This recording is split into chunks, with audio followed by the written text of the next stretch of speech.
Los alumnos de la Maestría en Salud Pública de la Universidad Autónoma de Nayarit, de la Unidad de Aprendizaje Atención a Grupos Vulnerables, dirigida por la doctora Rocío Figueroa, le damos la más cordial bienvenida a nuestro primer webinar titulado Derechos Humanos en Salud, quien en esta ocasión está impartido por la maestra Karen Aguayo. A nombre del equipo organizador de este webinar, damos la bienvenida a todos nuestros asistentes en el grupo de Zoom, igual que en nuestro grupo de Facebook de la Maestría en Salud Pública de la UAM. Me permito dar algunos avisos a nuestros asistentes. Les solicitamos que mantengan su micrófono apagado.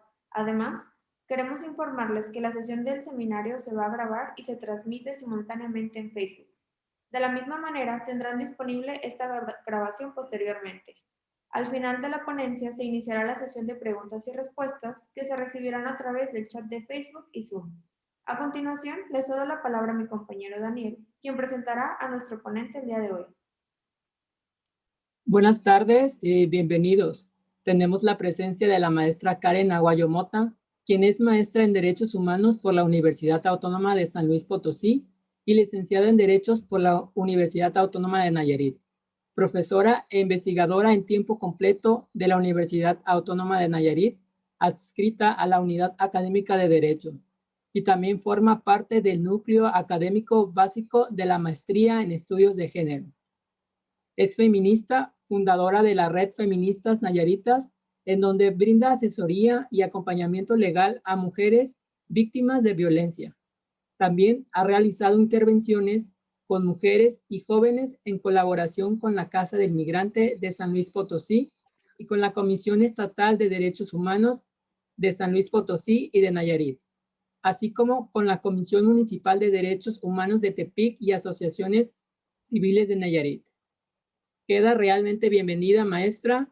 Es una mujer con gran conocimiento y esperemos aprender mucho en esta sesión.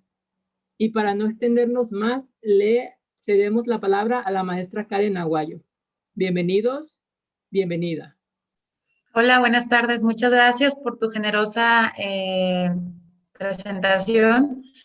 Bueno, ya escucharon un poco de mi campo de acción, qué es lo que hago actualmente, a qué me dedico, cuál es el enfoque de las cosas que yo hago y efectivamente mi, digamos, especialidad se enfoca en el área de los derechos humanos, en el área del derecho, de la sociología, de los estudios de género, por supuesto. Sin embargo, creo que una bondad que nos dan los derechos humanos es justamente su flexibilidad para poderlos transversalizar en otras áreas del conocimiento.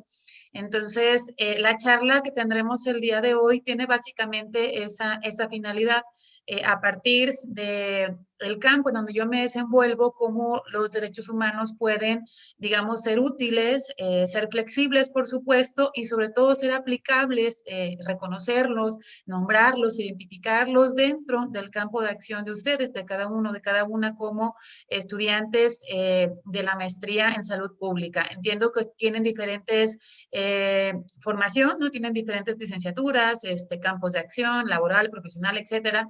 Entonces, el reto principal sería cómo todas las personas que estamos presentes en este webinar, cómo desde su propio campo de acción pueden, digamos, tomar el aporte teórico, discursivo, epistemológico, metodológico de los derechos humanos y poder trasladarlo a su campo de acción. Y por supuesto que permea en todos los ámbitos de desarrollo, sea el ámbito profesional, laboral, por supuesto personal, comunitario, etcétera, ¿no? Entonces, pues sin más demora voy a comenzar a entrar de lleno ya a la charla que nos ocupa el día de hoy. Es una charla, pretendo que sea rápida, porque la idea o lo que me gusta más es dialogar con ustedes, ¿no? Saber qué es lo que ustedes piensan sobre estas temáticas, cómo apropian estos temas, cómo los entienden, cómo los reflexionan, cómo pueden, lo que ya les decía, aplicarlos a su vida, ¿no? Sea profesional, laboral, personal, etcétera. Y eso es lo que me interesa más, ¿no? Dialogar, conocer sus puntos de vista y reflexionar juntas y juntos. Entonces, voy a proyectarles una pequeña presentación de apoyo. Ya la ven en este momento, ¿verdad? Sí, maestra, ya se ve. Muy bien, muchas gracias. Bien, pues yo soy la maestra Karen Aguayo y el día de hoy pues vamos a hablar justamente del tema de derechos humanos, específicamente en el área de la salud. Antes de entrar de lleno a lo que es el enfoque en el área de la salud, quiero empezar con una breve introducción, ¿no? Una perspectiva introductoria, en el sentido de que cuando hablamos de derechos humanos tendemos a pensar que es un área exclusivamente jurídica, ¿no? Creemos que es un área en donde el área de la salud, por ejemplo, no tiene como mucha intervención o mucha cabida, puesto que el campo de acción, el campo de expertise de los derechos humanos se enfoca más a una visión jurídica, legal, etcétera. Y sí, en parte es así, ¿no? Es decir, a partir de que nosotras como personas estudiantes o docentes que integramos la comunidad universitaria de la Universidad Autónoma de Nayarit, estamos efectivizando, por una parte, nuestro derecho a la educación, por otra parte, el pleno ejercicio, o bueno, el intento del pleno ejercicio de los derechos laborales. Sin embargo, para que esto sea reconocido desde esta perspectiva, sí tiene que ver, digamos, un catálogo normativo en donde el Estado, en todos sus niveles, sea a nivel nacional, sea a nivel estatal o a nivel municipal, reconozca que las personas que habitan en este Estado tienen justamente el derecho a la educación.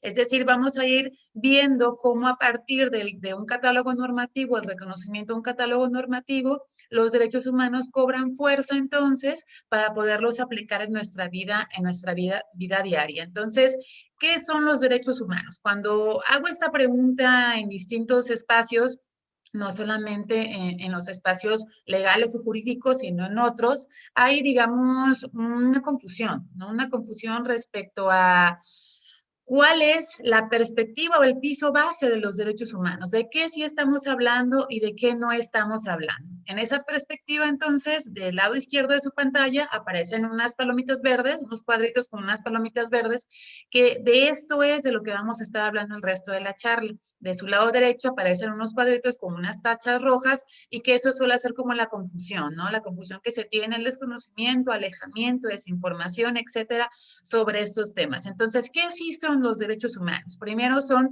nuestros por ser personas, sí, los reconoce el Estado a través de las normas jurídicas. Es decir, los derechos humanos no son renunciables. Si yo nazco, digamos, como ser humano, como persona, desde el momento en que soy reconocida como una persona, ya tengo, digamos, de manera intrínseca, a mi favor, en mi beneficio, una serie de derechos humanos que ni el Estado, ni una organización, ni otra persona me los puede negar. Y yo misma no puedo renunciar a ellos. Entonces, estos derechos humanos son el resultado de luchas sociales y también corresponden a procesos de transformación de realidades diversas. ¿Por qué? Porque los derechos humanos no son estáticos, van evolucionando conforme la misma sociedad también va evolucionando. De esta perspectiva, entonces, actualmente se reconocen derechos humanos de diversos grupos sociales con base en las necesidades de esos grupos sociales y con base generalmente como resultado de una lucha social, de un movimiento social que lo que hizo fue pugnar, reclamar que el Estado reconociera ese catálogo de derechos. Entonces, es obligatorio su respeto y su protección. Esto es bien importante, fíjense, porque cuando hablamos de derechos humanos no estamos hablando de un terreno que sea, digamos, decisión de que si se aplica o no se aplica. Estamos hablando de un campo de obligación siempre y cuando no sujetemos a una norma del servicio público. ¿Qué significa esto? Que yo, como Karen, por ejemplo, sea trabajadora del Estado en alguna oficina, sea trabajadora de una universidad pública, por supuesto, sea trabajadora de un hospital, de una clínica, es decir, que el Estado me reconozca como servidora pública. En ese caso, tengo la obligación intrínseca de respetar y promover todos los derechos humanos de mis compañeras, de mis compañeros y de las personas a las que les ofrezco el servicio. Y también los derechos humanos son progresivos porque no tienen regresividad. Es decir, los derechos humanos no pueden separarse, no pueden fraccionarse, ¿sí? Siempre van a ir caminando hacia adelante, hacia el reconocimiento de otros derechos, hacia la extensión de los derechos que ya están reconocidos. Por lo tanto, ¿qué no son los derechos humanos? Vamos del otro lado. Es falso que son otorgados por el Estado. Sí, hay que tener cuidado cuando escuchemos por ahí esto de, es que los otorga el Estado. El Estado no nos otorga nada, ¿no? Porque ya nos corresponden por el simple hecho de ser personas. ¿Qué es lo que hace el Estado? Reconocerlos para poder tener un acceso desde una perspectiva jurídica, ¿no? O social. no son privilegios que tienen las personas, tampoco suele ser, digamos, el concepto más socializado entre las personas, entre la propia sociedad. Cuando les pregunto qué son los derechos humanos, pues es una serie de privilegios que tienen las personas. No deberían de ser privilegios, ¿no? Sin embargo, por ahí hay una frase que dice que si los derechos que yo tengo no los tiene otra persona, sí son privilegios. ¿Por qué? Porque yo estoy situada en una perspectiva distinta a la de otra persona que está en condición de desventaja, de desigualdad, de vulnerabilidad, y eso también lo vamos a ver más adelante. Lo que les decía, no son discrecionales, no es que si quiero o no quiero respetarlos, tengo la obligación y que no se pueden separar y que no se pueden fraccionar. Entonces, desde esta perspectiva, actualmente México tiene reconocido, de acuerdo a los tratados internacionales, a la propia Constitución Política de los Estados Unidos Mexicanos, que es nuestra máxima norma, tiene reconocido una serie de catálogos de derechos humanos específicos dirigidos a personas o grupos sociales en ciertas condiciones. ¿Cuáles serían entonces los primeros derechos que se reconocieron históricamente? Los derechos civiles y políticos. Aquí también entran los derechos electorales, el derecho a votar, ser votada, ser elegida en un puesto para un cargo de elección popular, perdón, derechos ambientales, que esos son denominados los DESCA. No sé si por ahí alguien ya los había escuchado mencionar, los DESCA, los DESCA. Estos son, digamos, los derechos básicos, los derechos que las personas necesitamos para sobrevivir. Y dentro de este catálogo de los DESCA se encuentra justamente el derecho a la salud como un derecho básico, no solamente fundamental, sino también básico. ¿Por qué? Porque si no accedo, si no efectivizo mi derecho a la salud, pues evidentemente no voy a tener condiciones para estar saludable, ¿sí? Y voy a ser una persona enferma o quizá voy a morir, ¿no? Justamente por este inacceso.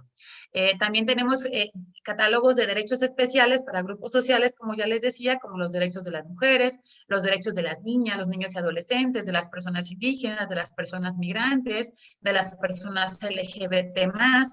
Es decir, el Estado tiene la potestad y la capacidad de reconocer todos los derechos que sean necesarios de acuerdo a la evolución histórica, espacial y actual, digamos, de los propios derechos humanos. ¿Sí? No hay un límite que nos diga, ay, no, pues es que conforme pasan los años, entonces el Estado va a estar reconociendo derechos y derechos, ¿no? Qué flojera. Claro, es obligación. Sí, es decir, no hay un límite de leyes que se puedan emitir a nivel nacional.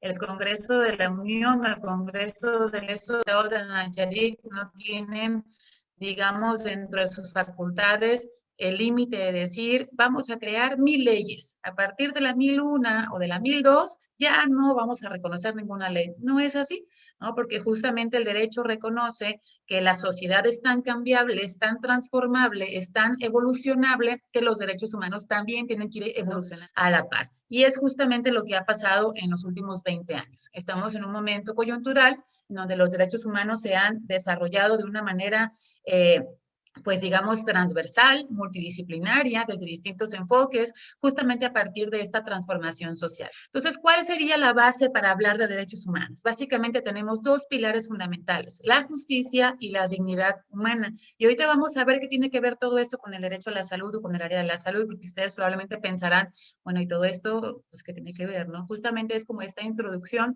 para entender cuál es la mirada, la perspectiva de los derechos humanos a partir de todo esto que les acabo de decir y cómo todo eso podemos, digamos, aplicarlo específicamente al campo del área de la salud. ¿Por qué la dignidad humana es un pilar fundamental de los derechos humanos? Justamente porque es su fundamento principal. En el contexto de la norma constitucional mexicana, de los documentos internacionales que ya les decía que son bien importantes, es anterior y suprema a los valores políticos, jurídicos y a la ética pública del Estado. ¿Qué significa esto? Que la dignidad humana está por encima de cualquier potestad pública, ¿sí? De cualquier valor político, jurídico, social, de la misma ética pública que tiene el Estado. Entonces, la dignidad humana tiene también como base como principios esenciales la autonomía, la seguridad, la igualdad y la libertad.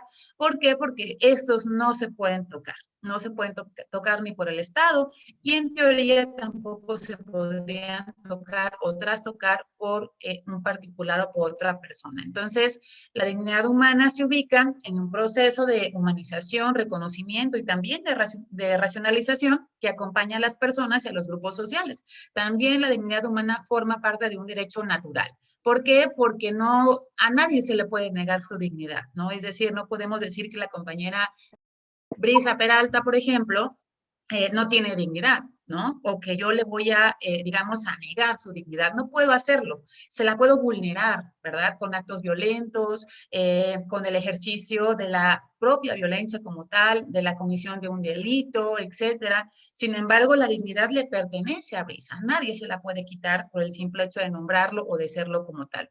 Entonces, la dignidad sirve como un referente inicial, como un punto de partida y también como un horizonte final, ¿no? Como un punto de llegada, por lo que toma la connotación de un derecho natural ligado intrínsecamente con la justicia social. Y esto también es otra naturaleza de los derechos humanos. Es decir, los derechos humanos tienen como objetivo la prevalencia de la justicia social como tal, porque la justicia también se divide en campos o en ámbitos.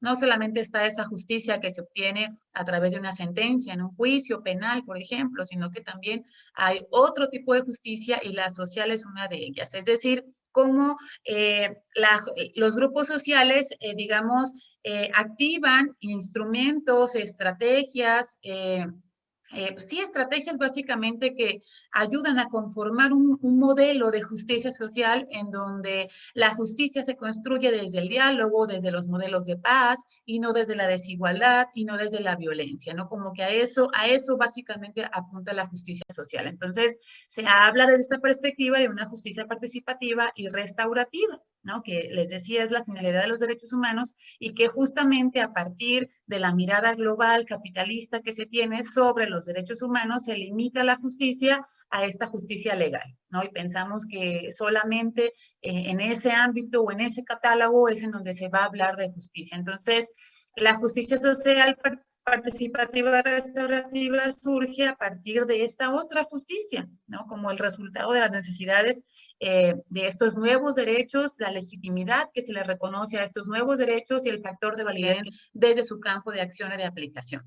Bien, a partir de esta perspectiva, entonces, tenemos el documento central a nivel internacional que marca, digamos, de manera jurídica el derecho a la salud y tenemos la Carta de las Naciones Unidas que está constituida básicamente por estos 4 documentos que México los tiene ratificados, es decir, que México está obligado a acatar lo que dicen estos instrumentos y es la Declaración Universal de los Derechos Humanos, el Pacto Internacional de los Derechos Civiles y Políticos, y el Pacto Internacional de los Derechos Económicos, Sociales, Culturales y Ambientales, lo que ya les decía, el catálogo de los TESCA, y finalmente la Convención Americana de Derechos Humanos. Todos estos que les acabo de mencionar hablan justamente del derecho a la salud como un derecho fundamental para las personas. A nivel nacional, ya les decía, tenemos la Constitución Política de México, que en el artículo 1 nos dice que todas las autoridades en el ámbito de sus competencias tienen la obligación de promover, respetar, proteger y garantizar los derechos humanos. ¿Qué significa esto entonces? Que el derecho a la salud entra dentro de esta obligatoriedad, ¿sí? Dentro de esta cláusula de garantía, digamos, para que yo como persona que habita el Estado mexicano tenga el acceso de manera obligatoria al derecho a la salud. Y claro, esto en teoría es muy bonito, ¿no? Es lo que dice el artículo, es lo que dice la ley, pero entonces el reto principal está en analizar cómo este artículo, eso tan bonito que dice ahí, cómo se aplica en la vida diaria de las personas, ¿no? Es decir, en época de COVID, en época de pandemia, en donde los sistemas de salud a nivel internacional tuvieron un tope en donde colapsaron, en donde la demanda era tanta que se veían impedidas a garantizar el acceso efectivo e integral a la salud. ¿Cómo garantizar entonces el derecho a la salud? ¿Sí? Digamos que entonces tenemos como 2 rutas para mirar el derecho a la salud. Una, la situación que nos guardaba antes de la pandemia, y 2, la situación que guarda actualmente durante la pandemia, ¿no? Aunque ahorita ya sería que estamos en semáforo verde y todo eso, bueno, sabemos que las medidas siguen, ¿no? Y que la pandemia pues sigue todavía formando parte de nuestras actividades cotidianas. Entonces, a partir de la propia Constitución se desprende la Ley General de la Salud. Aquí en esta ley, que es la ley máxima, la ley rectora, digamos, específicamente el derecho a la salud, nos dice que toda persona tiene derecho a la protección de la salud. Fíjense, toda persona tiene derecho a la protección de la salud. Es decir, el Estado está diciendo que tiene la obligación de proteger la salud y que a todas las personas se les reconoce esa protección como un derecho. ¿Sí? Eso es lo que dice la propia norma. Entonces, para hablar a partir de este campo, tanto jurídico como social, del derecho a la salud, es bien importante situarnos dentro de una perspectiva, dentro de un piso base, para ir, digamos, tejiendo esta mirada del derecho a la salud. Primero, la mirada laica, ¿no? La laicidad forma parte fundamental en el ejercicio de cualquier derecho, es decir, excluir la mirada religiosa, la mirada de cualquier grupo religioso que quiera intervenir en el acceso, efectivización, reconocimiento, respeto de los derechos humanos, eso debe quedar fuera. Los derechos humanos y la salud principalmente deben de tener siempre una mirada laica. Vamos a ver más adelante también esto de la contraposición de derechos, por ejemplo, la libertad de culto, ¿no? Que está reconocida también a nivel internacional, y el derecho a la salud como tal, el derecho a la propia vida, que lo vamos a ver más adelantito. Otro piso base, la perspectiva de derechos humanos y, por supuesto, la perspectiva de género. Es decir, a partir de tejer esta mirada sobre el derecho a la salud, tiene que ir aparejada de manera casi obligatoria, ¿no? A los derechos humanos y a la perspectiva de género. Siempre teniendo también un diálogo con la bioética. ¿Por qué? Porque la bioética también forma parte transversal del derecho a la salud a partir del propio respeto al principio internacional, el derecho al grado máximo de salud que se pueda lograr. Es decir, a partir de lo que dicen los tratados internacionales en materia de derecho a la salud, sí se habla de un derecho que ha sido maximizado, ¿no? Porque actualmente no solamente tengo derecho a la salud y ya, sino que tengo derecho al grado máximo de salud que se pueda lograr. ¿Por qué? Porque la OMS, por ejemplo, reconoce que los estados latinoamericanos no tienen, digamos, la misma infraestructura, las mismas condiciones de acceso para garantizar el derecho a la salud que Estados Unidos, o que Francia, o que Alemania, Rusia, etcétera. Entonces, a partir de esa maximización que se hizo del derecho a la salud, bueno, pues se entiende, ¿no?, que el derecho al grado máximo de salud que se pueda lograr va a depender de las condiciones económicas, sociales, culturales, educativas, salud propias del propio Estado como tal. Y también los códigos éticos también son bien importantes para tejer esta mirada del derecho a la salud. Bien. Entramos entonces al catálogo de los DESCA, que era lo que les decía, derechos económicos, sociales, culturales y ambientales. El derecho a la salud forma parte fundamental de los DESCA.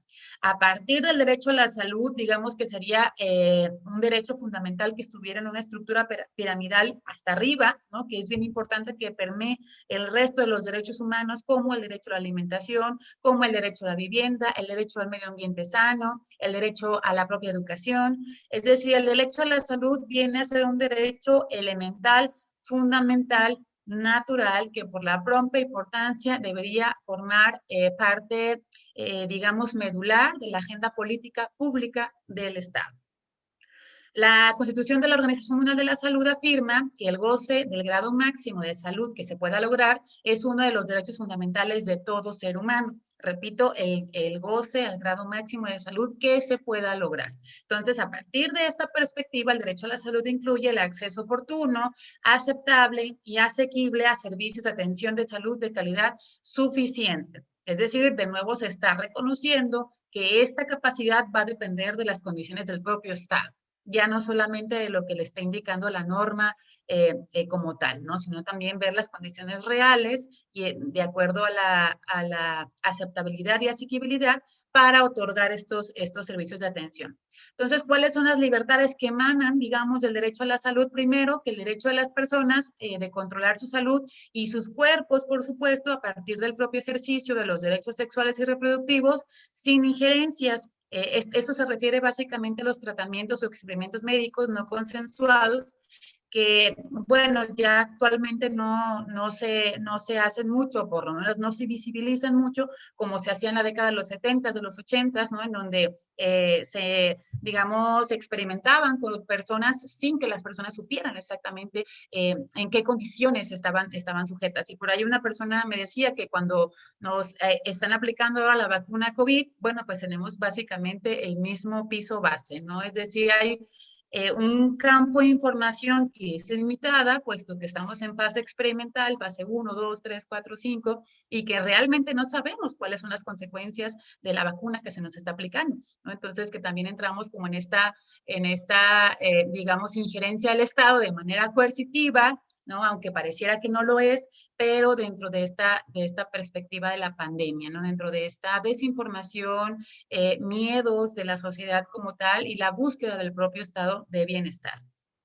Los derechos que se desprenden de ello, entonces, a partir de esta perspectiva, es de acceso a un sistema de protección de la salud que ofrezca a todas las personas las mismas oportunidades de disfrutar del grado máximo de salud que se pueda alcanzar. De nuevo, el gran reto del Estado, cómo hacer para que ese acceso a un sistema de protección de la salud sea efectivo. Entonces, todas las políticas y los programas de salud pueden promover o vulnerar los derechos humanos, en particular el derecho a la salud, en función de la manera en que se formulen y, por supuesto, se apliquen y se reconozcan. Entonces, es bien importante que en todos los espacios de salud, sean espacios educativos, académicos, prácticos, quirúrgicos, etcétera, la adopción de medidas orientadas a respetar y a proteger los derechos humanos afianza la responsabilidad del sector sanitario respecto a la salud de cada persona. Y aquí entra un rubro bien importante, ¿no? Como a veces el desconocimiento de los propios derechos humanos me llevan a mí como servidora pública, como académica o lo que sea, experta, digamos, en materia de la salud o que me desempeño en el área de la salud, cómo yo puedo vulnerar derechos humanos de otra persona con base en este desconocimiento. Sin embargo, el hecho de que yo no conozca que estoy violando un derecho no quiere decir que no sea violación como tal. No hay un principio en las leyes que dice que el hecho de que desconozcas la norma no te exime de su cumplimiento. Es decir, yo puedo estar cometiendo quizá un delito, ¿no? Al momento de violar los derechos humanos de una persona al área de la salud y ni siquiera lo sé, pero ese desconocimiento no me va a eximir de que yo sea sujeta a una sanción administrativa, a una sanción privativa de la libertad, etcétera. Ahora vamos a ver cuáles son algunos enfoques basados en los derechos humanos de acuerdo a las propias recomendaciones de la Organización Mundial de la Salud, en donde dice que esto es prioritario y urgente, ¿no? Nos dice la OMS que el objetivo de un enfoque basado en los derechos humanos es que todas las políticas, las estrategias, los programas y los servicios se formulen con el fin de mejorar progresivamente el goce del derecho a la salud para todas las personas. Entonces, a partir de ello, se sugieren intervenciones para conseguirlo que se rigen por principios y por normas que deberían de ser de aplicación rigurosa y que deben incluir los siguientes puntos. Primero, el principio y el derecho fundamental de la no discriminación. ¿Por qué? Porque este es el derecho llave. A nivel internacional, el derecho a la no discriminación se reconoce como el derecho llave. ¿Por qué? Porque es el primer momento en el que yo como persona puedo tener acceso al derecho a la salud o bien se me niega o se me anula. ¿Por qué? Y esto es una situación real, ¿no? que me pasó a mí. En un intento de hacerme un chequeo general, por mis derechos sexuales y reproductivos y que yo acudo a la clínica que me tocaba de acuerdo a mi domicilio, que era la clínica del IMSS que está a espaldas de bomberos, no recuerdo qué número es, la 24 creo. Cuando llegué a la clínica, hice todo el procedimiento que te indica, ¿no? Que hagas la cita, que llegues 10 minutos antes, que te anuncies con la enfermera y que, ya sabes, toda esa cuestión. Y cuando yo llego, la enfermera estaba viendo un catálogo de ropa o de zapatos, no recuerdo bien qué era, pero un catálogo de ventas, ¿no? Entonces, cuando yo le dije que tenía una cita a cierta hora en ese consultorio, me dijo, siéntate, porque el doctor no ha llegado, ¿no? Entonces me senté y esperé y esperé y esperé y pues no pasaba nada y no pasaba nada. Y le pregunté, ¿será que se va a tardar mucho el doctor? Porque ya habían transcurrido algunos minutos. A lo que la enfermera me dice, no, el doctor no va a venir. Y yo le digo, pues es que me acaba de decir que el doctor no había llegado, ¿no? Entonces, o sea, ¿Qué va a pasar? ¿Me va a trasladar a otro consultorio para que me puedan atender? En fin, para no hacerles el cuento largo, terminé yendo con su superior administrativo justamente pues para que respondiera a esta situación, ¿no? Cuando la persona, el personal administrativo, va con la enfermera, le dice, ¿qué pasó? Cuando le pide como una explicación, la enfermera dice, no, pues es que esta muchacha llegó toda enojada y luego vean nomás cómo viene vestida, así no se vienen a las consultas y bueno, empezó a comentar situaciones que tenían que ver con mi forma de vestir, ¿no? Que yo iba de chanclas y de pantalón y greñuda, bueno, que eso es casi generalmente siempre, pero eso fue un acto de discriminación. ¿Qué tenía que ver cómo iba vestida yo? El hecho de que, para empezar, me malinformara, ¿no? Que primero me dijera que el doctor estaba, que no había llegado, perdón, y que después me dijera que no iba a llegar y que no me remitiera a otro consultorio, que es como normalmente lo hacía, ¿no? Y esta es una situación, digamos, hasta chistosa. Lo puedo contar ahorita y es como de, lo que me pasó, ¿no? Sin embargo, en ese momento fue tanta mi desesperación y eso que yo no traía un cuadro clínico, digamos, grave, ¿no? Síntomas graves, que mi vida estuviera en peligro, mi integridad física estuviera en peligro, pero en las personas en las que sí, ¿no? Y este primer contacto que generalmente es trabajo social o es enfermería, híjole, pues aquí debemos de tener como mucho cuidado, ¿no? Porque el derecho a la no discriminación, si se vulnera, si se viola, lo que me van a hacer es que yo me vaya de ese lugar o que mi estado de salud empeore, ¿no? Y que pudiera haber un daño irreparable por esa no atención. Entonces, es bien importante, digamos, como tejer estos canales efectivos de cuáles son las políticas del espacio en el que me desarrollo para la no discriminación. ¿Por qué? Porque la no discriminación viene a garantizar el ejercicio de los derechos humanos sin discriminación alguna por motivos de raza, color, género, etnia, idioma, religión, preferencia política, origen nacional o social, posición económica, nacimiento, etcétera, etcétera, etcétera. Es decir, la propia norma nos dice que ninguna persona puede ser discriminada por ninguna de estas categorías sociales, ¿sí? Entonces, teóricamente y jurídicamente no lo pueden hacer. Sin embargo, en la realidad pasa. Y es tan simple como decir, no te voy a dar el acceso, ¿no? Entonces, a partir de que me discriminan, pues ya no tengo el acceso a otro derecho, que es el derecho a la salud. Otro rubro que se debe de agregar, la disponibilidad. ¿Por qué? Porque se deberá contar con un número suficiente de establecimientos, bienes y servicios públicos de salud, así como de programas de salud. Recuerden que esto que les acabo de decir es lo que se recomienda, ¿no? Por la propia Organización Mundial de la Salud. Que se haga, pues ya es otra cosa. Entonces, se deben analizar también con qué establecimiento se cuenta, con qué servicios se cuenta, qué es lo que se puede digamos, con qué bienes se puede disponer para que a partir de ello se pueda otorgar un servicio de salud pública digna, ¿no? Ya no vamos a hablar integral, porque eso sabemos que muchas veces no depende de las personas como tal, sino de la estructura de salud, pero que sí otorguemos un servicio digno, ¿no? Un trato digno por lo menos a las personas con las que estamos trabajando desde el espacio que sea. Accesibilidad. ¿Por qué? Porque los establecimientos, bienes y servicios de salud deben ser accesibles para todas las personas sin excepción, desde la infraestructura, desde el acceso a los baños, por ejemplo, las condiciones de ruido, la altura de las paredes, es decir, todos aquellos elementos que den cuenta que ese establecimiento, que esa infraestructura es accesible para todas las personas. Y básicamente eso se refiere a la accesibilidad.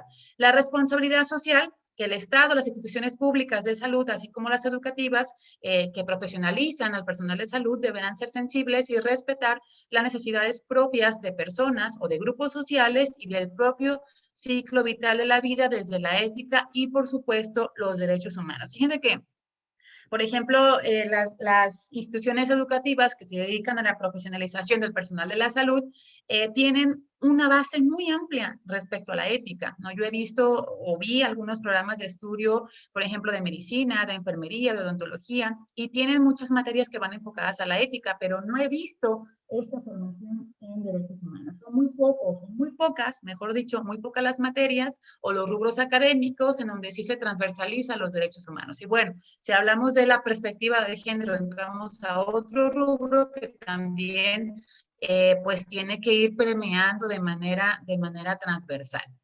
La rendición de cuentas, el Estado y las instituciones que garantizan el derecho a la salud son responsables de la observancia obligatoria de los derechos humanos.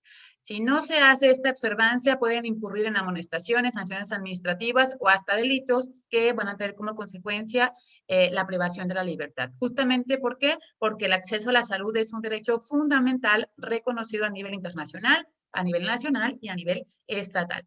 Entonces, ¿cómo todo esto, digamos, puede ser aplicado a partir de los grupos que se encuentran en situación de vulnerabilidad y el acceso que tienen a la salud de estos grupos? Pues vamos a ver un poco la situación, ¿no? ¿Cómo está, digamos, el panorama respecto al acceso al derecho a la salud aquí en México?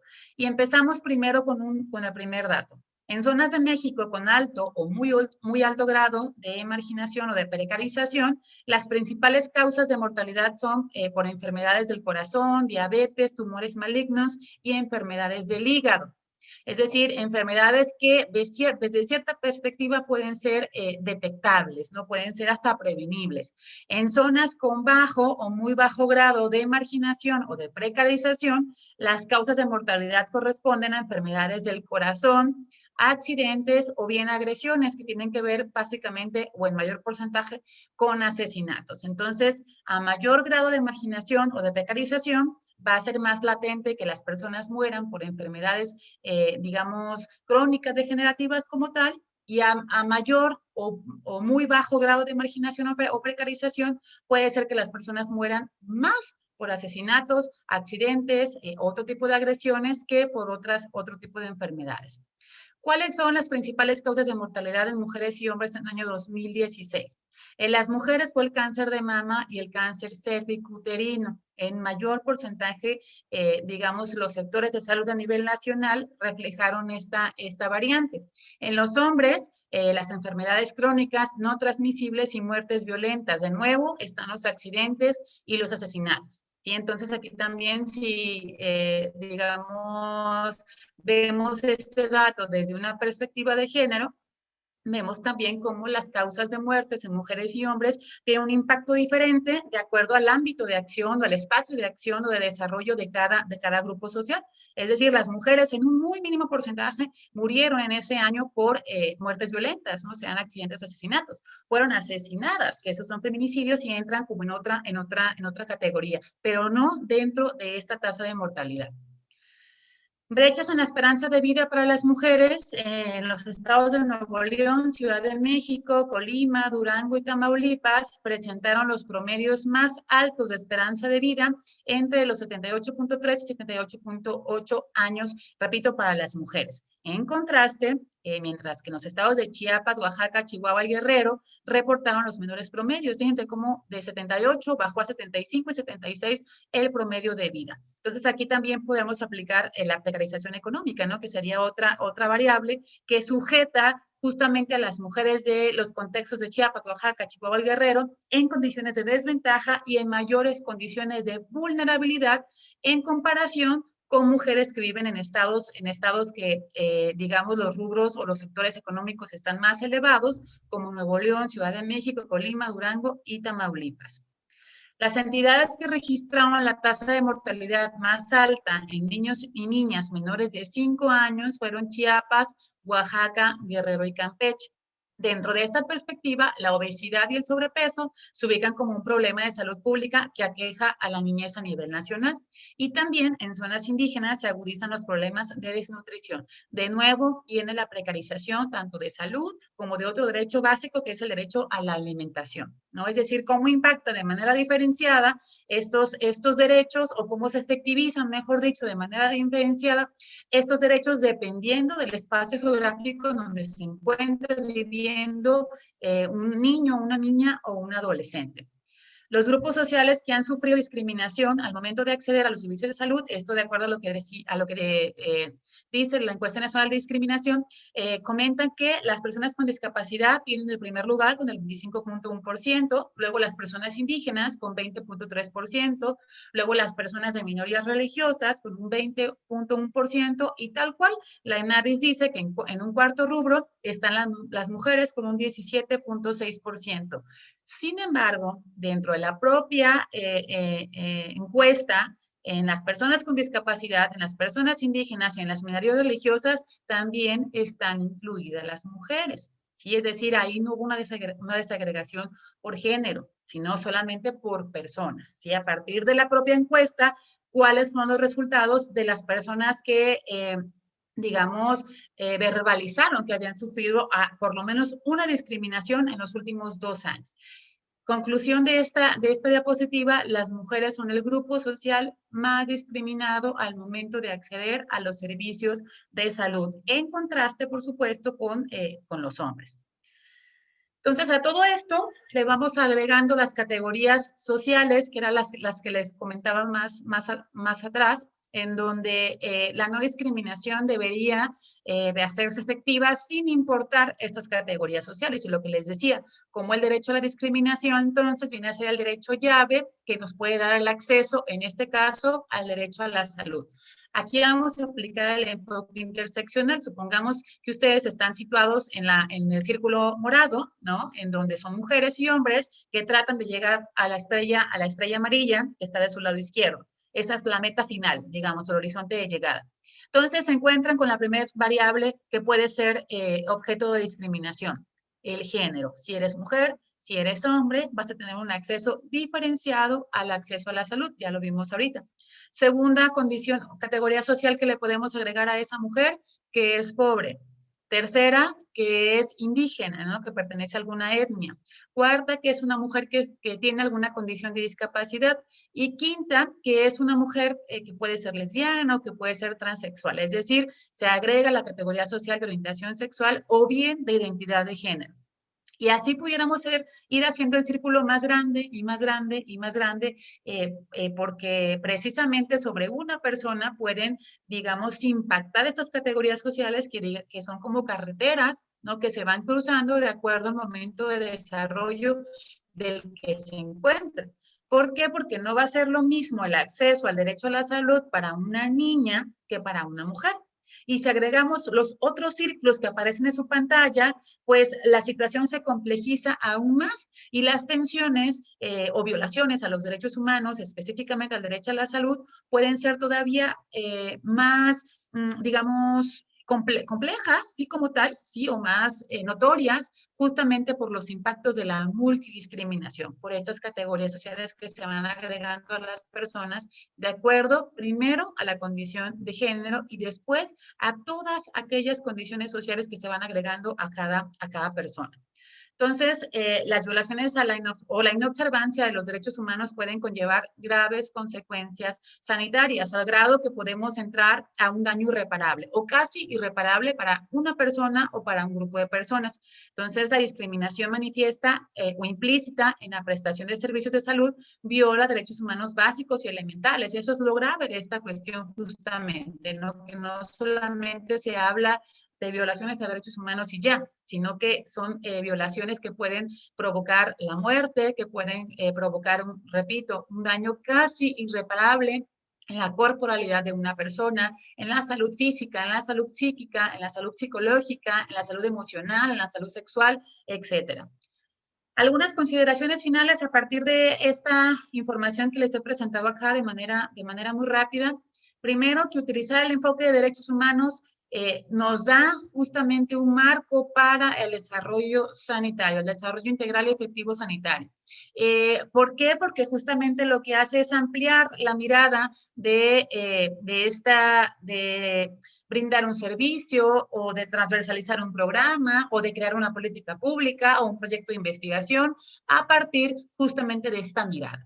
Respetar la dignidad humana de cualquier paciente o usuario, que esto pareciera ser una lógica universal, ¿no? Una lógica que todo el mundo sabe, todas las personas que están en el área de la salud tendrían esta noción, sin embargo, no es así, ¿no? Yo desde mi experiencia, ahora con esto de la pandemia, he visto que la dignidad humana es lo último que se respeta, ¿no? Sea un paciente pues que está vivo, que está ahí, que está esperando ser atendido, o sea un paciente que ya falleció, ¿no? Una persona, el cuerpo de una persona que está tal cual. Tercero, conceder atención especializada a personas de grupos en condición de vulnerabilidad, aplicando lo que ya les mencionaba, el enfoque de interseccionalidad. Esto es bien importante. ¿Por qué? Porque la atención no puede ser universal, o sea, a partir de que los propios códigos o normas éticas lo dicen así, ¿no? Que todas las personas tienen el acceso a la salud reconocido, el derecho a la salud reconocido como tal, sin embargo, no todas las personas van a acceder de manera igual. Tiene que haber una atención especializada, una atención diferenciada con base en estas condiciones sociales que pueden mostrar un grupo social, una persona o un grupo de personas. Entonces, adoptar una perspectiva de género y reconocer que los componentes socioculturales influyen considerablemente en la salud de mujeres y hombres y que en la atención, políticas y programas es necesario tener presente estas diferencias. Entonces, vamos a quitarnos, digamos, esa venda de la universalidad y de decir que todos somos iguales porque sí lo somos. Sin embargo, al momento de efectivizar o de tratar de efectivizar este derecho a la salud, la universalidad no nos sirve de nada. No tiene que haber un servicio que esté enfocado a identificar estas diferencias y a ver de qué manera, a partir de la perspectiva de derechos humanos y de género, voy a otorgar lo que sea que esté otorgando. Repito, un servicio, un programa, una política, pues un programa de estudio de una universidad, o sea, lo que sea que se está creando desde este enfoque. Otro punto importante, crear políticas institucionales y mecanismos de acción para garantizar el derecho a la igualdad y la no discriminación, que estos sí son derechos humanos universales, es decir, que se deberían de efectivizar, de reconocer y de respetar tanto en Tijuana como en Yucatán, sin importar las diferencias, ¿no? ¿Por qué? Porque aquí se aplica la cuestión de la universalidad. Es decir, yo voy a respetar el derecho a la igualdad y la no discriminación de Karen Mesa, por ejemplo, sin importar sus condiciones sociales. Sin embargo, al momento en que yo intervenga directamente con la situación que esté presentando Karen, ahí es en donde voy a presentar el enfoque interseccional, ¿sí? A partir de los derechos humanos y a partir de la perspectiva de género. Entonces, perseguir como objetivo explícito, fundamental, de las actividades destinadas a mejorar la salud, la efectivización del derecho al goce al grado máximo de la salud que se pueda lograr. Esto es totalmente consciente, ¿no? De acuerdo a las necesidades o a las capacidades, mejor dicho, que se tengan y con los medios que se cuenten en ese momento. Entonces, es bien importante crear estrategias de difusión de los derechos humanos de pacientes, usuarios, personal médico, administrativo y manual para introducir un programa de contención también para el personal de salud, cosa que tampoco se ha hecho, ¿no? Yo tengo amigas que son doctoras, enfermeras, enfermeros, y que ahora con todo más de un año ya de trabajo, han estado al borde del colapso emocional, ¿no? Porque también las guardias se han intensificado, el trabajo se ha triplicado y los espacios de descanso pues también, digamos, se aminoran, ¿no? O se van restando con base en esta carga excesiva producida por los efectos de la pandemia. Entonces, pues me parece que desde una perspectiva general, esa sería como mi aportación. Espero que alguno tenga un comentario, alguna duda y que podamos intercambiar perspectivas desde estos enfoques. Muchas gracias. Muchas gracias, maestra. De hecho, sí tenemos algunas preguntas aquí en el chat. Y bueno, se las voy a empezar a leer, ¿ok?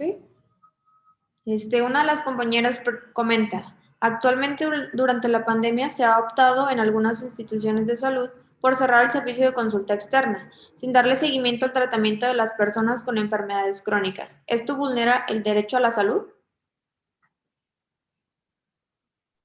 Te voy respondiendo conforme hagas la lectura de la pregunta, Karen, ¿sí?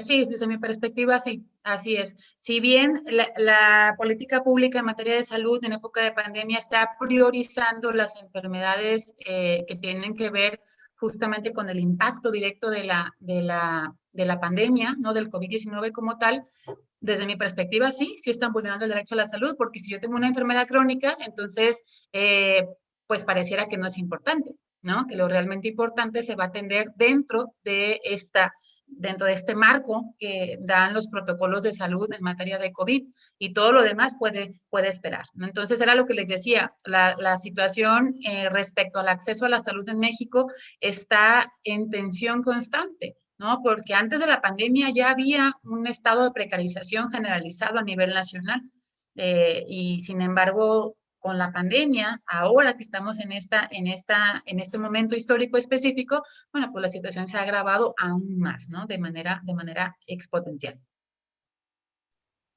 Gracias. Otra pregunta es, ¿cómo imponer las mismas normas a los países con recursos limitados en el aspecto de derechos humanos en comparación con un país rico?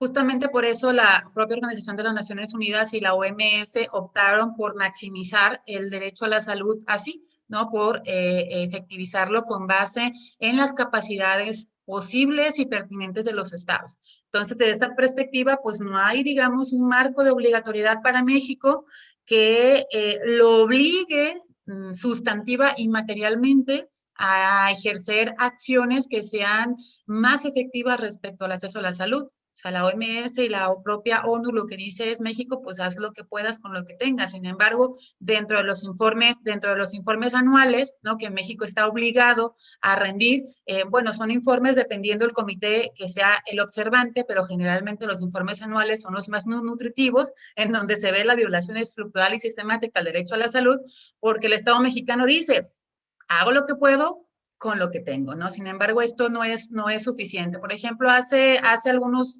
semanas que estuve en el estado de Chiapas, fui completamente en modo vacacional. Sin embargo, esta mirada que tenemos ahora, pues la llevamos a cualquier parte del mundo, ¿no? Así no vayamos en plan de trabajo. Entonces, lo que yo observaba en Chiapas es que es un estado muy rico en biodiversidad, muy rico en otras cuestiones. Sin embargo, la precarización de salud es increíble, ¿no? En un radio de más de 1,000 kilómetros, que era lo que observábamos con base en lo que nos decían los guías, ¿no? Yo hacía como ahí mis cuentas internas, digamos, había solamente una clínica, ¿sí? Y la clínica estaba cerrada fin de semana porque el personal médico, por la inseguridad que habitaba en esa zona específica, había una guerrilla entre campesinos y grupos armados de narcotráfico, pues el personal médico decía, no, nos quedamos el fin de semana, nada más vamos a atender de lunes a viernes, ¿no? Entonces, había familias que tenían que caminar 4 horas para llegar a la clínica. Y si era fin de semana, entonces nos decían las personas locales, no, aquí las personas se mueren por un piquete de alacrán, aquí las personas se mueren por un piquete de una serpiente. O sea, del COVID ni hablamos, ¿no? O sea, el COVID es otra cosa en estos contextos. ¿Por qué? Porque lo inmediato es no morir de un piquete de alacrán, ¿verdad? Es no morir de un piquete de serpiente. Y estamos hablando de contextos que no están alejados de la capital, que no están alejados de este pueblo mágico que se llama San Cristóbal de las Casas, donde está lleno de turistas y donde todo es muy bonito y, ay, qué bonito pueblo. Sin embargo, cuando volteamos a kilómetros a ver esta mirada, ¿no? Hacia las personas locales, a esas realidades cotidianas que no se ven desde esta perspectiva turística, la precarización, principalmente del derecho a la salud, es muy, muy, muy grave. Muchas gracias, maestra. Otra pregunta es, ¿cómo está actualmente el panorama de los derechos humanos en el acceso a la salud en el caso de los grupos de personas migrantes y las personas que están en penitenciarías? Uy, esa es muy, muy buena pregunta. Afortunadamente tengo el dato. No lo presenté dentro de la exposición, pero conozco los datos. Respecto a las personas migrantes, los derechos más vulnerados o violados por el Estado mexicano, principalmente para las personas migrantes en tránsito, es decir, los que vienen de Centroamérica y van en busca de este sueño americano y solamente pisan México para pasar, no están buscando el sueño mexicano, vaya como tal. Primero vamos a aplicar la variable de género. Dentro de las personas migrantes, a las personas que más se les viola sus derechos humanos son a las mujeres y a las niñas, ¿no? Primera variante. Segunda variante, la condición de los derechos sexuales y reproductivos. Las niñas y las mujeres, bueno, principalmente las mujeres, son víctimas de trata, y son víctimas de violación. Entonces, imagínense cómo está el acceso a la salud para las mujeres migrantes, que cuando llegan a Chiapas hay un stand que está cerca de una comunidad que se llama, se me fue el nombre de la comunidad, perdón, pero tuve oportunidad de conocer ahora que estuve en Chiapas, en donde hay un stand chiquito, ¿no? Que es un lugar creado por las mujeres que viven en esa comunidad, en donde les aplican la vacuna anti-México. Así la llaman las mujeres migrantes, no las mexicanas, por supuesto. Las mujeres mexicanas lo que les dan son una inyección anticonceptiva, algo así, ¿no? Por si las mujeres que vienen de Centroamérica son violadas. Entonces, ellas dicen, a mí aplíquenme la vacuna anti-México, inyección anti-México, ¿no? Porque ya traen esta perspectiva de que en su trayecto van a ser violadas. O sea, de que tienen un 96%, 97% de seguridad de que las van a violar, ¿no? Y la situación, por supuesto, que se pone más grave con niñas, ¿no? Y hay muchas niñas que viajan solas. Yo participaba como voluntaria en la Casa del Migrante en San Luis Potosí, que es una casa muy grande, es la segunda casa más grande a nivel nacional respecto a migraciones, y es una casa de tránsito tal cual. Entonces yo trabajaba con mujeres y con niñas que traían este tránsito, ¿no? De este paso por México, y las situaciones a las que se enfrentan dentro de su camino o el intento por llegar a Estados Unidos están bien, bien cañonas, ¿no? Entonces México no cuenta con una política de salud dirigida a personas migrantes. El Instituto Nacional de Migración tiene consultorios al interior de las oficinas de inmigración dentro de los estados, pero no son efectivos, no dan una aplicación efectiva. Respecto a las personas, a las personas privadas de su libertad física, bueno, cada vez, principalmente en cárceles federales, los programas de salud son más efectivos y más amplios en cárceles federales. En las cárceles locales, pues el panorama cambia. Y hablo del panorama que conozco, que es el panorama de la penal, ¿no? Que es el Centro de Reclusión Venustiano Carranza, en donde hay sobrepoblación y en donde el derecho a la salud, pues es algo que se negocia prácticamente, ¿no? Y que depende básicamente de la condición económica de la persona privada de su libertad física, pues va a ser el beneficio que va a obtener, el privilegio que va a obtener para ser cuidado, resguardado, atendido por algún problema de salud. Ahí me estoy extendiendo mucho. Doctora Rocío, usted váyame diciendo. Adelante, yo creo que eso es parte de la fascinación. Yo creo que ya te comentaron que estamos trabajando precisamente grupos vulnerables. Entonces, todo lo que te están preguntando es precisamente por esa preocupación. Y creo que lo más importante ahorita que me diste paso es porque ellos y ellas tienen que identificar muy claramente la definición, y creo que tú se las diste, de protección del derecho humano, o sea, el derecho a la protección de la salud y el derecho a la salud, que son cosas diferentes y que de repente se toman como cosas iguales. Y tú se lo has hecho muy claro, en donde ahorita el Estado mexicano dice: yo protejo la salud, no los derechos humanos a la salud. Y entonces todos estos grupos vulnerables que nos duelen, como los grupos de migrantes y las agrupaciones, sobre todo nos duelen a nosotras de mujeres, van a tener el derecho a la salud totalmente vulnerado. ¿Por qué? Precisamente porque el sistema mexicano, como tenemos nuestro sistema mexicano de salud en sus políticas, van a tener establecido que tienen el derecho, van a proteger el derecho a ser protección a la salud. Entonces, con esa pequeña diferencia se hace un mundo de desigualdades. Y entonces eso nos va a dar un pie para que se tenga el goce de estos derechos humanos que parecerían que todas y todos deberíamos de tenerlos, y que a final de cuentas no se dan. Y con lo que tú nos acabas de comentar, se pueden establecer políticas muy lindas, muy hermosas, pero la instrumentalización de esas políticas y la operatividad de acuerdo al sistema de salud nunca van a poder dar respuesta por todos estos elementos que se están precisamente comportando y componiendo. Así es que yo mejor quito la palabra y ya tú adelante. Muy bien, gracias. Gracias, maestra. Continuamos con las preguntas. También nos preguntan, ¿qué pasa cuando faltan camas de hospital o hay una insuficiencia de recursos para una atención adecuada, como ya sucede muchas veces? Y por ende se tiene que dar de alta prematuramente. Incluso hay fallecimientos a consecuencia de este. ¿Se considera como una violación de derechos humanos en salud? ¿A quién se le acusa? Y muchas personas quedan afectadas y sin respuesta por parte de las autoridades correspondientes. Sí, gracias por la pregunta. Tengo un caso práctico que les voy a compartir que responde perfectamente a todas estas interrogantes. Aquí en Jalisco tuve el conocimiento, porque soy abogada, tuve el conocimiento de una persona de la tercera edad, de una mujer que falleció hace aproximadamente 4 o 5 meses a causa de COVID justamente. Sin embargo, primero a los familiares nunca se les entregó el parte médico donde la prueba como tal dijera positivo, ¿no? Que ella había dado positivo a COVID.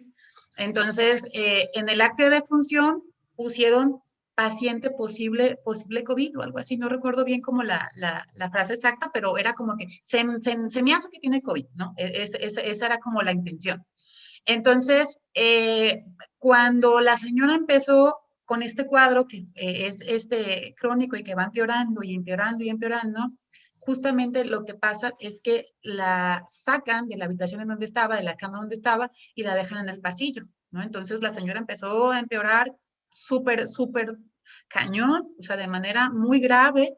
El hospital no hacía nada, de tal suerte que la señora fallece en 2 días, ¿no? Justamente estaban a punto de darla de alta, porque decían, no, es que ya está bien, y los familiares decían, pero la vemos mal, le cuesta más respirar, le duele estar erguida, tiene que estar todo el tiempo acostada, le quitaron su cama, ¿cómo la van a dar de alta?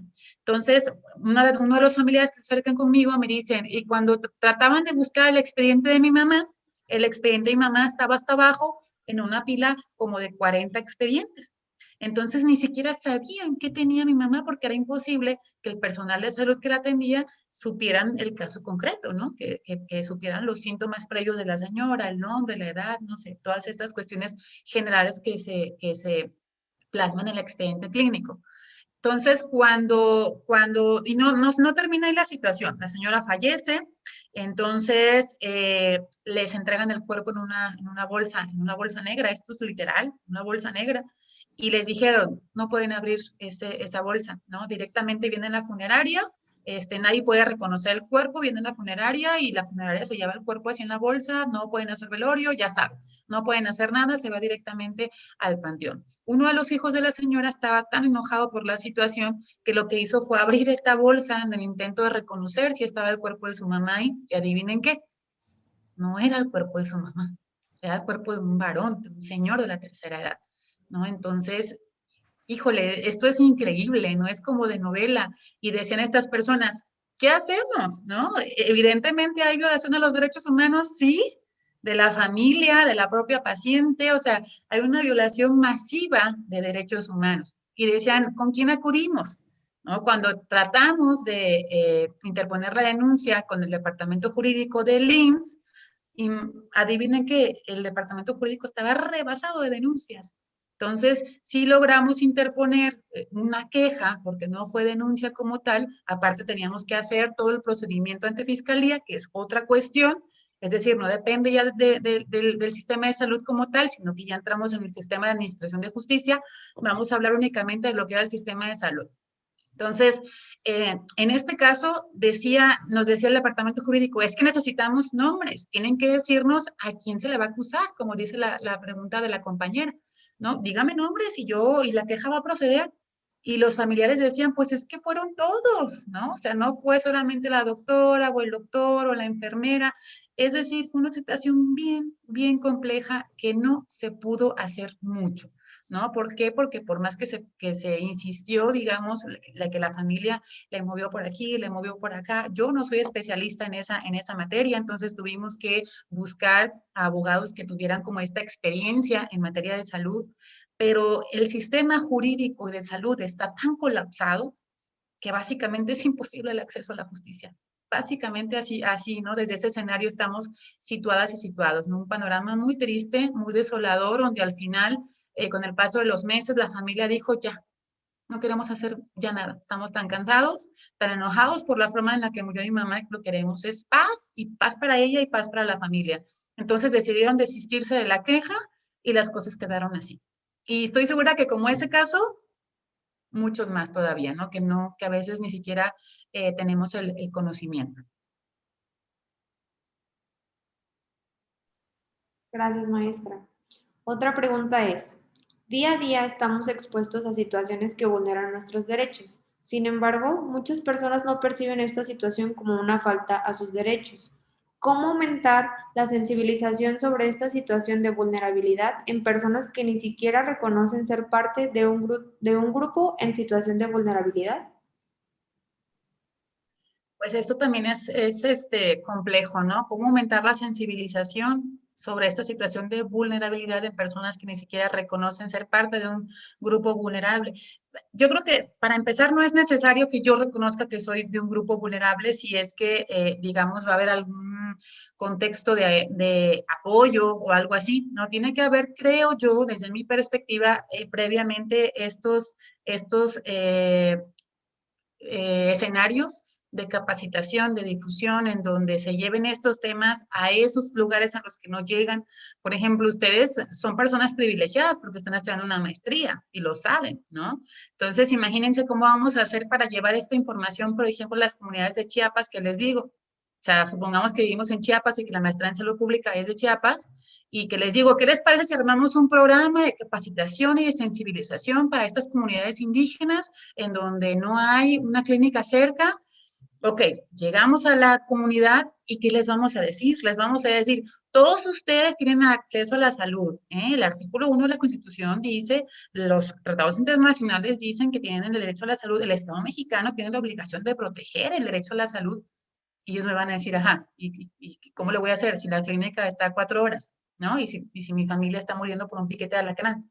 Es decir, aquí el punto es siempre situar el problema específico al grupo social específico, no generalizar, no universalizar, no homogeneizar, porque creo que es lo que hace el Estado mexicano.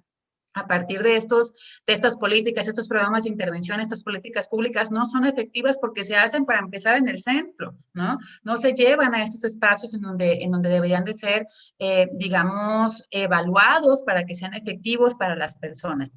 Sin embargo, un punto de partida importante es la capacitación, ¿no? La sensibilización desde esta perspectiva. O sea, ustedes que difundan esta información con su familia, en su trabajo, que transversalicen la perspectiva de género y derechos humanos en sus tesis dentro del programa de maestría.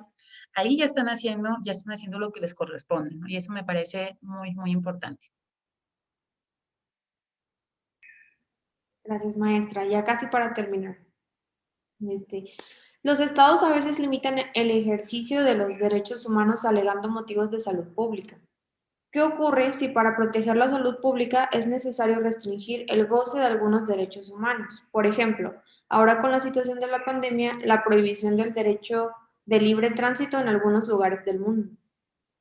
También es una pregunta muy buena. Fíjense que el Estado está autorizado porque se autoautorizó para hacer este tipo de cosas, ¿no? Es decir, en la propia Constitución hay un artículo en donde el Estado mexicano está facultado para preponderar el bienestar generalizado. Es decir, a partir de que en este caso específico de la pandemia hay un bien jurídico tutelado que se está poniendo en riesgo, que es la vida, ¿verdad? ¿Por qué? Porque la pandemia está matando a las personas. O sea, la pandemia no, el COVID-19 está matando a las personas. Entonces, a partir de que el bien jurídico afectado en este caso es el derecho a la salud, el Estado mexicano está obligado a tomar estas acciones masivas, colectivas, de suprimir otros derechos para evitar que ese bien jurídico tutelado, que es la vida, sea preservado y sea respetado. ¿Por qué? Porque la consecuencia principal sería la extinción de la propia humanidad, ¿no? Es decir, si el COVID sigue matando y matando y matando personas, pues la gente ya no va a querer reproducirse, por lo tanto la raza humana va caminando hasta la extinción como tal, ¿no? Entonces el derecho mexicano lo que hace, en este caso el Estado a nivel federal y estatal, lo que hace es garantizar, digamos, en este caso, la supervivencia humana. a través de la protección del derecho a la vida, preponderando el derecho a la vida por encima, por ejemplo, de la libertad de tránsito, ¿no? Que dice, si les quitamos la libertad de tránsito, no los matamos, o sea, las personas van a estar bien, pero si no protegemos el derecho a la vida, sí los vamos a matar. Digamos que esa es la lógica del Estado, ¿no? Y que también esta prohibición de este catálogo de derechos civiles, pues no fue tan efectiva, ¿no? Al final se siguen haciendo fiestas, entonces también hubo también este catálogo de precarización dentro de estas políticas masivas, ¿no? Que se implementaron a nivel mundial. Pero la lógica del Estado fue eso, que está autorizado para hacerlo, no es anticonstitucional, no es sujeto de una demanda colectiva, o sea, no, eso está totalmente permitido. Muchas gracias, maestra. Bueno, la última pregunta pues se parece a la anterior. Yo creo que aquí lo vamos a dejar para cumplir con el horario. Entonces, agradecer, maestra, por responder todas las preguntas y por su exposición tan excelente. Y de parte del grupo de la maestría, y le vamos a otorgar esta constancia. Bueno, me permito leer la constancia. Dice Universidad Autónoma de Nayarit, área académica de Ciencias de la Salud, maestría en Salud Pública. Entregan la siguiente constancia a maestra Karen Aide Aguayo Mota por participar en el primer webinar organizado por alumnos de la Unidad de Aprendizaje de Atención a Grupos Vulnerables con el tema de Derechos Humanos en Salud. Y bueno, falta la fecha y las firmas, y en cuanto esté la firma se la haremos llegar digitalmente. Y le agradecemos por su participación.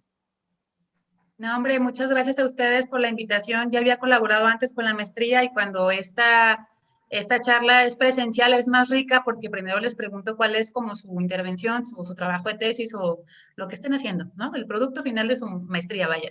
Y eso también me da a mí como más pauta para ir poniendo ejemplos desde mi experiencia, claro, si es que lo sé, más enfocados, ¿no? Hacia lo que ustedes están haciendo. Sin embargo, bueno, creo que la información es amplia, ¿no? Y puede cada uno tomar lo que le sirva para sus trabajos y pues nada, ya tienen por ahí mi contacto, creo.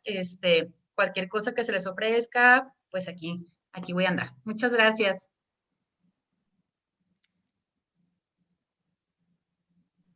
Gracias y buen día a todos.